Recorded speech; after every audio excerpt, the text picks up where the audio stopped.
Si tu voulais commencer direct. Moi, je Bah croyais que tu vas-y. allais commencer sur les Sur quoi? gentilles personnes sur Spacey. Ah, sur SpaceFi, ouais, non, mais oui, pour expliquer quand même le commentaire de ce matin, pour expliquer pourquoi bah, j'ai fait ce commentaire.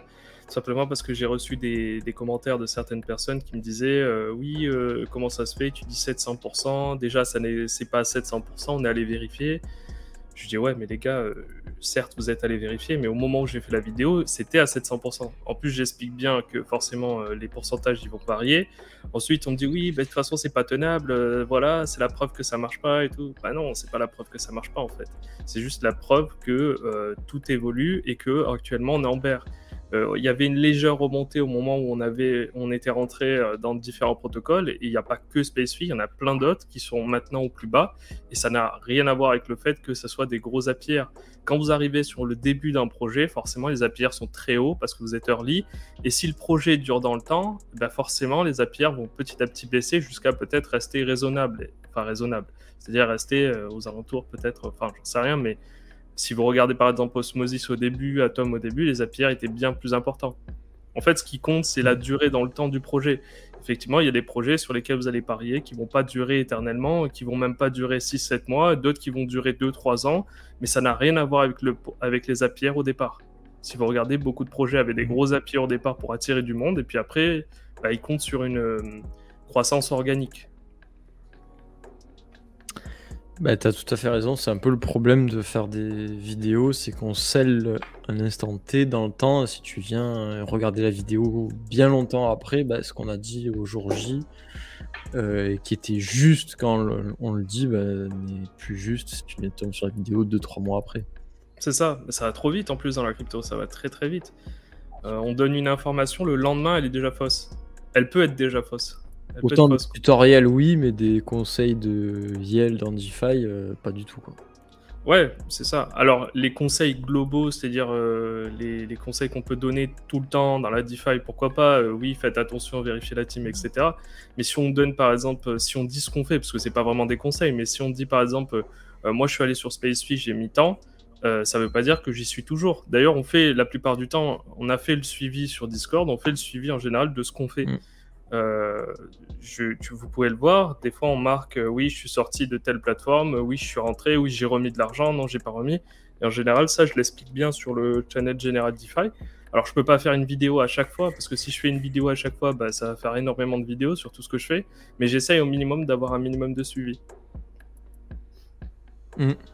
Mais dans tous les cas, en vérité, je pense qu'on va éviter ce genre de vidéos. Enfin, à titre perso, je pense que on va éviter quand même Enfin, je vais éviter en tout cas ce genre de vidéos parce que c'est trop compliqué à expliquer après.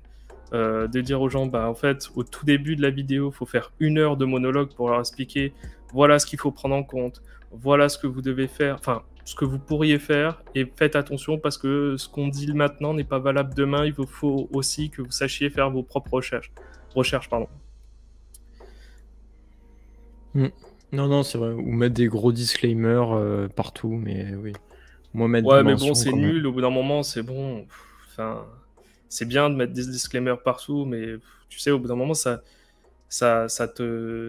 limite en fait dans le travail. En fait, ça va limiter en fait dans ce qu'on veut apporter. Au final, la vidéo, elle fait que 30 minutes, alors que ce qu'on veut dire dure 4-5 minutes, quoi. Et on est obligé toutes les 5 minutes de revenir sur oui, faites attention, oui, faites attention, et oui, faites attention.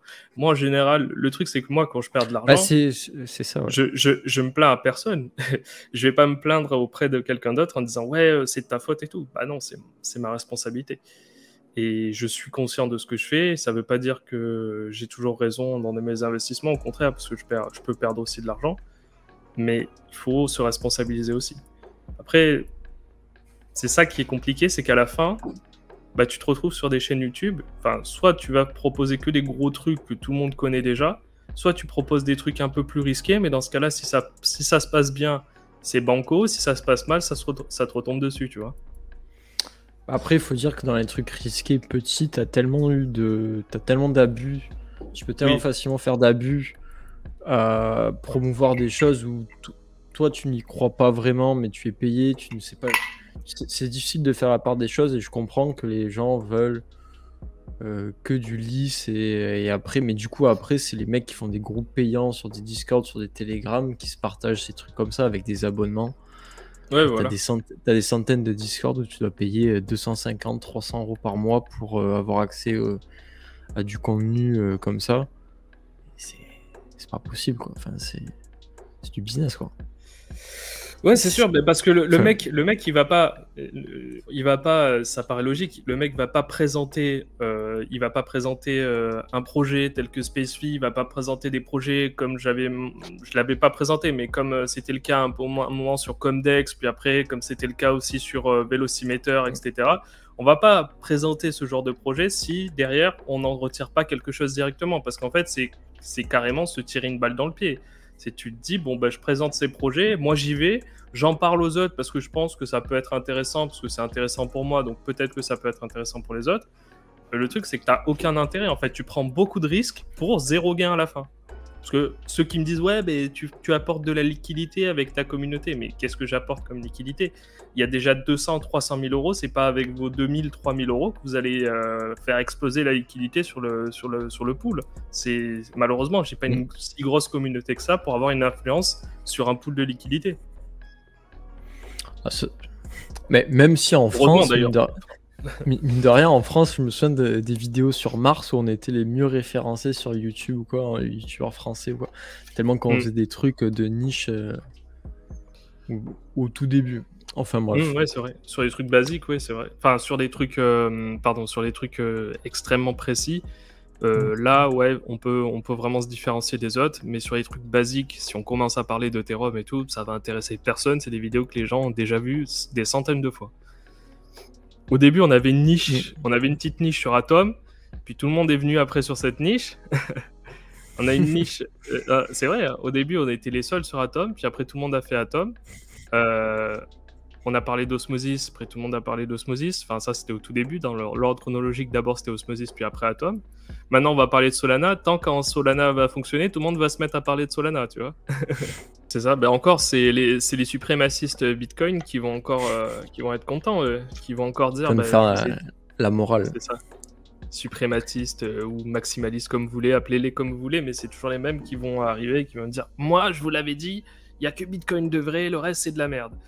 En soi, ils n'ont pas tort non plus, parce que Bitcoin est tellement basique qu'il en devient indispensable. Mais si tu regardes au niveau technologique, quand même, il est assez à la ramasse. Hein. Malgré Taproot, malgré tout ce que vous voulez, pour moi, ça restera, quoi qu'il arrive, une réserve de valeur. C'est très bien. C'est bien que Bitcoin soit une réserve de valeur, mais ça sera jamais plus. Et c'est tant mieux, parce que c'est exactement de ça dont on a besoin.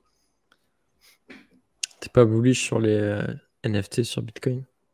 Je pense que ça sert à rien en toute objectivité. Enfin, non, pas objectivité du coup, mais je pense que non, ça servira à rien dans le futur. Ça servira à rien, mis à part faire grossir la blockchain, faire en sorte que chaque année on se mange sur les serveurs 200-300 gigas de données en plus.